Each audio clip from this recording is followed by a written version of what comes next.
When remaking a classic game, you have a fine line to tread. How do you change enough of the game's mechanics to fit into modern times without completely altering the makeup of the game? And if you don't change enough, the game may feel dated and not up to the standards of the time. These are the challenges that the developers at Grezzo were facing when remaking Link's Awakening, but like the hero of legend, they rose to the occasion.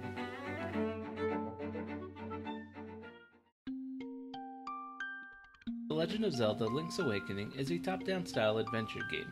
You traverse through the map while acquiring new items to help you better explore all of the world's areas. Unlike the original, which was limited to the Game Boy's 2 buttons, which meant constantly pausing to change your equipment for the task at hand, the remake utilizes the Switch controller buttons. Your shield is automatically assigned to the R shoulder button, while the sword is assigned to B, freeing up X and Y for your inventory items.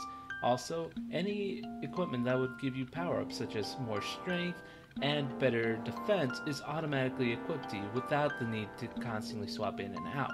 Hero mode is also available from the beginning for those who are seeking a more challenging experience, where enemies deal twice as much damage and there are no hard drops to be found. Other than the quality of life improvements, much of Link's Awakening remains relatively the same from its Game Boy iteration. The dungeon layouts remain intact, and the order in which you complete them is also the same. There are some disappointing aspects of the game, although these are a bit nitpicky. The first being that there are certain areas where the game slows down as it's trying to load up. While it's not a big bother, it is one that is noticeable as you traverse throughout the world. The other is the Chamber Dungeon Maker.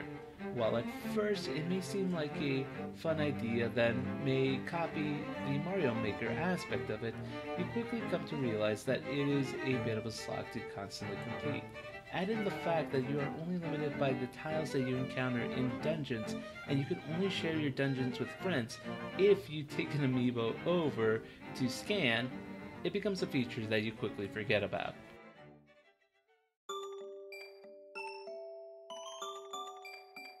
Link's Awakening begins shortly after Link washes up on the shore of Koholint Island after his ship is wrecked. Upon waking and retrieving his sword, Link is greeted by an owl who tells him that the only way he can get off the island is by waking the windfish, and in order to do so he must retrieve 8 instruments hidden within the dungeons in the island, which are guarded by various nightmares. Along the way, you'll encounter many other characters, including Marin, a young girl with a passion for singing who also longs to leave the island, and her father Terran, who, while good-natured, often finds himself getting into silly trouble. While the story isn't the most groundbreaking in the franchise, it plays along with several of the Zelda tropes that it feels like a loving parody. This in turn is helped out by the game's visual style. The diorama toy aesthetic gives Link's Awakening the vibe that it is very much a dream world. It gives the characters an undeniable charm that makes you care for them, even though they don't get much in terms of development.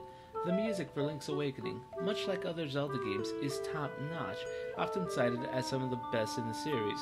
From the music box sound of May Village, to the instrumentals of the Ballad of the Windfish, to the galloping winds of the field theme, Link's Awakening has no shortage of amazing tracks.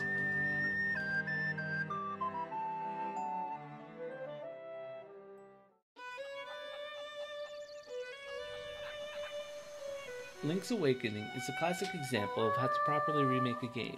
The visual overhaul and controller scheme allows for players to go through the world of Koholint Island with as much convenience as possible. For the veteran players of Link's Awakening, it may be a breeze to go through this game again and may only take a couple of hours to complete.